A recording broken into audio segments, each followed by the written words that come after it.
Assalamualaikum warahmatullahi wabarakatuh. Welcome back to my channel Darisa. Jadi kali ini saya akan melakukan perjalanan. Kali ini kita akan menuju ke suatu tempat, yaitu bangunan sekolahan. Yang memang di sana kita akan bertugas menengok apa saja yang ada di bangunan tersebut dan kenapa sering menyebabkan kesurupan. Terus ikuti channel saya, oke? Bah? Kalau ini memang ditempatkan. Nah. Iya kan, sini kan? Nggih. Terus sana.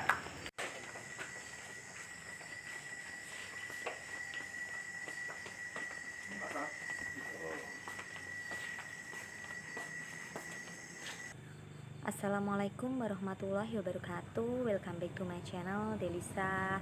Jadi kali ini ya saya ingin bercerita tentang perjalanan saya ke sekolahan, di mana sekolahan tersebut itu sering menyebabkan siswanya kesurupan.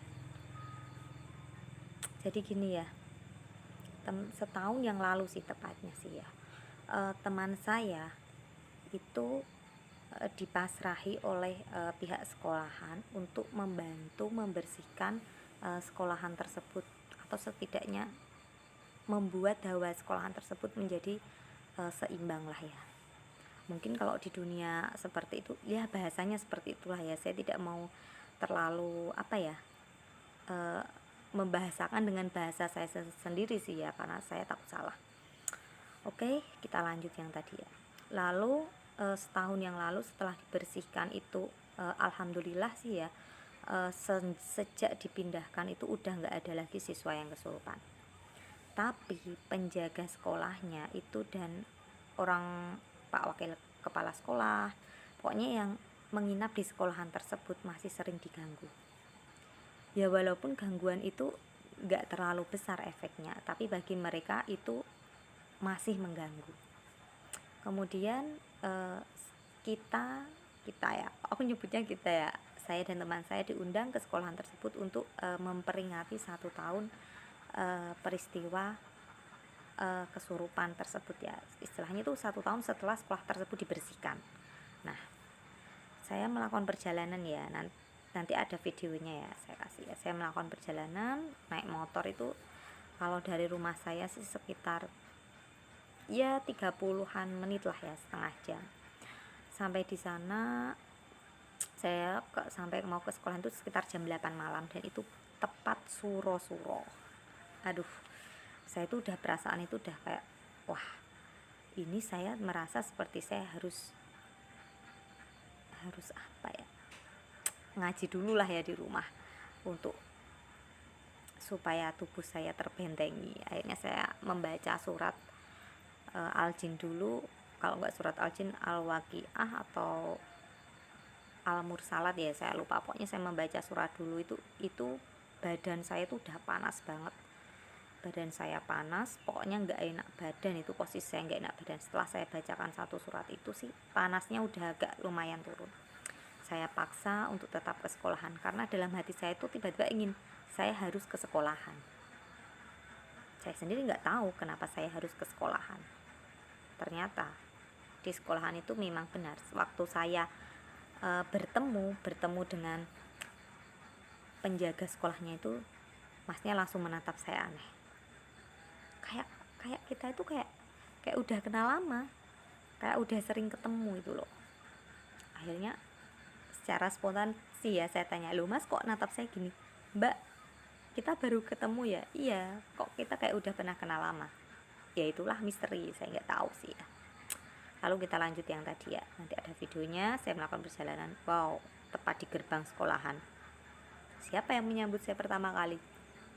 Perempuan. Dia udah nunggu saya tapi saya berusaha untuk tenang sih. Dan ternyata teman saya itu mengajak, "Mbak Lia kesini sebentar, ada tempat yang memang saya ingin tunjukkan. Mbak Lia ini yang sering itu di sini sama di sini ya, itu benar-benar ada nggak?" Dan dia tanya saya, "Iya sih, memang ada, sebelah sini dan sini ada semua." dan aku nggak tahu itu katanya padahal udah disatukan ke sendang, tapi kok bisa melencar lagi saya juga nggak tahu ya, karena namanya makhluk seperti itu ya atau. Tapi bagi saya, selama kita bersikap biasa dengan mereka, dan kita, karena mereka juga sama-sama makhluk ciptaan Allah kan ya, jadi kita berusaha bersikap biasa, tidak saling mengganggu ya. Istilahnya itu gimana ya, untuk membahasakan itu agak susah sih ya, seperti itu. Kemudian saya lanjutkan cerita ya untuk bersingkat waktu ya. Kemudian saya dan teman saya di situ berdoa.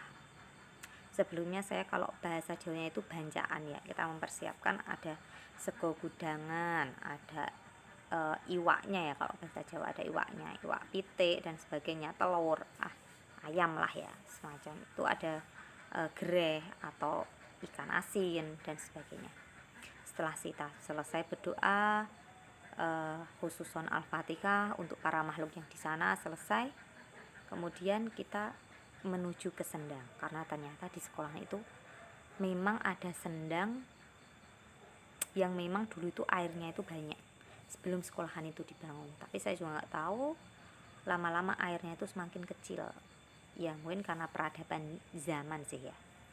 Waktu saya duduk di sendang, saya berdoa, teman-teman asyik berdoa, itu kan saya ngajak teman saya yang memang teman saya itu belum pernah sih tak ajak untuk ke acara yang seperti itu ya. Lalu teman saya duduk di depan saya duduk milih di depan sini. Di sebelah kiri ada toilet atau kamar mandi siswa, yang memang siswa tersebut sering kesurupan di situ. Nah, waktu kita duduk berdoa, apa coba yang terjadi? Korden tepat di belakang saya itu bergerak-gerak sendiri. Itu teman saya yang lihat, srek. Aduh,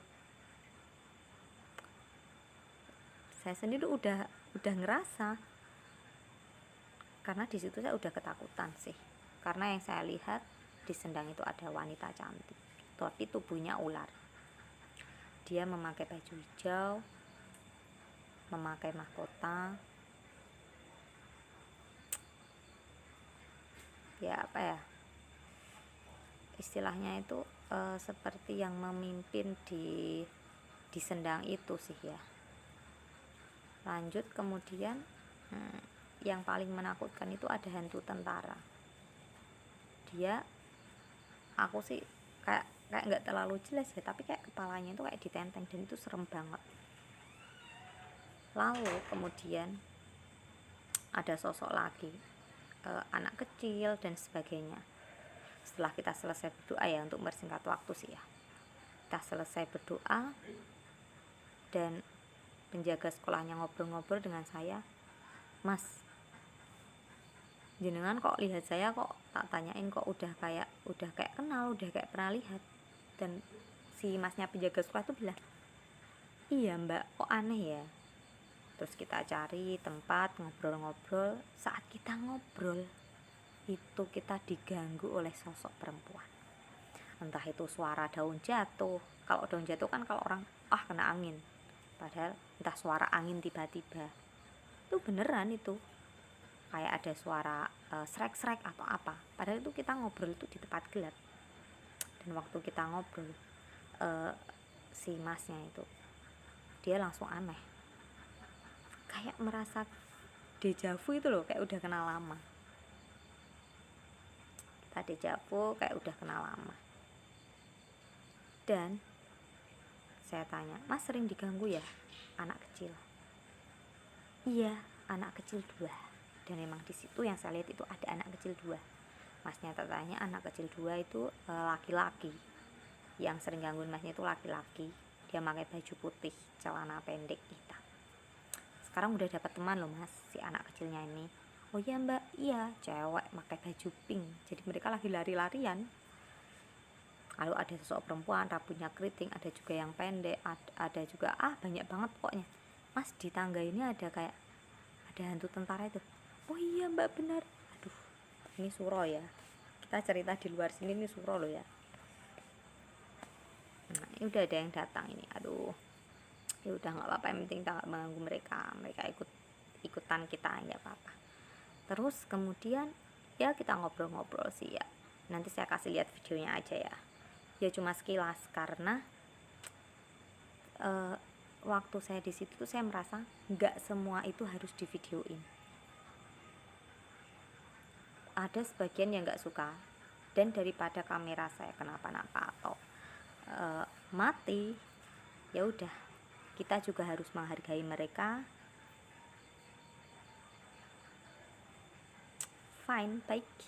Jadi menurut saya itu ya, di sisi lain kita boleh bercerita dengan mereka, di sisi lain kita boleh mengunjungi tempat mereka, tapi terkadang di sisi lain itu juga ada menurut saya sih ya, ada harus menghormati sih ya, karena kita kan pergi ke tempat mereka, ya istilahnya uluk salam lah.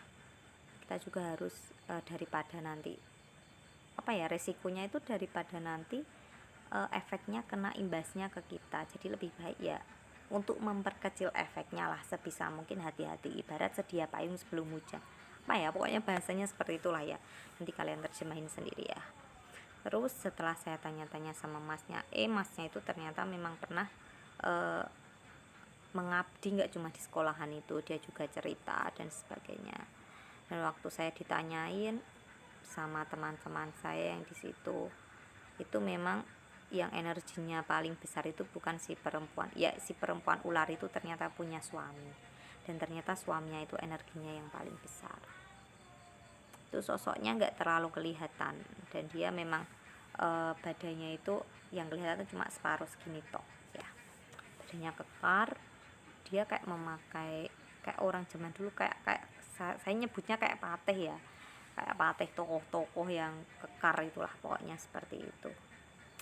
Di situ kalau saya yang setahu saya kemarin itu ada 40-an sosok. Itu yang saya tahu ya, cuma yang di lingkungan sekolahan itu ya. Saya nggak mau sih sok tahu atau apa, tapi mungkin itu yang saya sedikit tahu sih.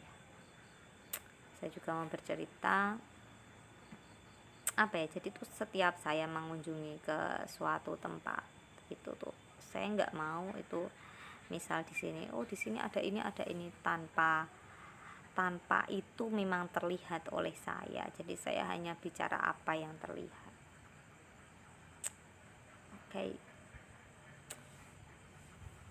Di situ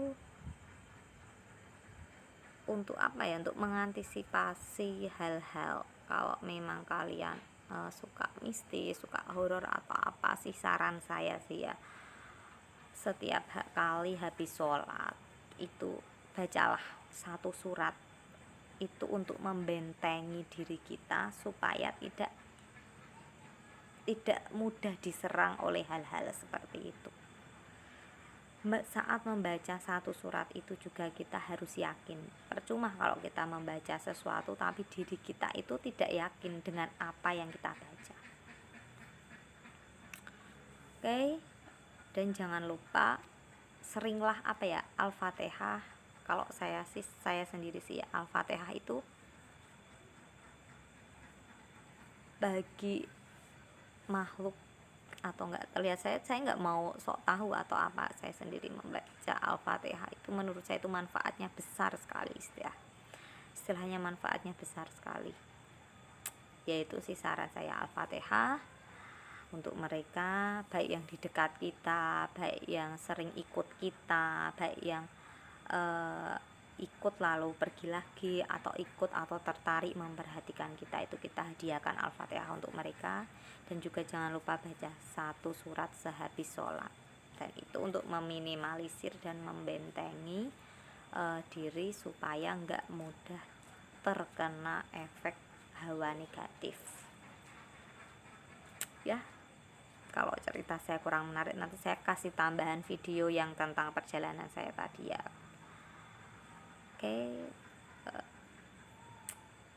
Jadi ini ada cerita ya, saya hampir lupa ya itu ya. Itu ada sosok perempuan yang memang itu di situ saat dulu saya membantu berdoa. Saya itu posisinya di rumah, sementara teman saya berdoa di sana untuk membersihkan hawa-hawa negatif itu. Saya membantu dari rumah. Nah, saat teman saya di sana, anehnya saya itu bisa mencium bau bunga kantil lah ya kalau Jawa itu, dari jarak arah, dari apa ya, jarak rumah saya yang sebegitu jauh dengan tempat itu saya mencium, itu benar-benar mencium. Di situ memang ada, saya sendiri merasa ada sosok yang memang menceritakan, di sini loh saya di sini, saya meninggal di sini. Tapi itu peristiwanya tuh nggak tahu kapan, karena memang sekolahan tersebut itu waktu udah sekian lama tahun dibangun, itu memang nggak apa ya, nggak ada peristiwa kriminal. Mungkin peristiwa itu terjadi sebelum sekolah itu dibangun. Oke, udah ya, cukup ya. Ini udah hawanya udah nggak, karena ini tuh suro. Sebenarnya ini suro-suro ya, tapi saya malah bercerita di luar. Nggak apa-apa sih ya, asal kita yakin Allah pasti melindungi kita. Dan juga baca tadi ya pesan saya lah ya. Oke, jadi cukup sekian ya cerita hari ini ya. Kalau kurang menarik sih ya, mungkin lebih lain kali saya akan belajar untuk lebih menarik lagi sih ya. Karena memang menurut saya itu nggak semua tempat harus dikasih ke kamera, karena mereka juga nggak nyaman. Oke, cukup sekian ya cerita hari ini ya. Jangan lupa like dan subscribe, dan terima kasih untuk yang selalu setia menonton channel saya. Oke, wassalamualaikum warahmatullahi wabarakatuh.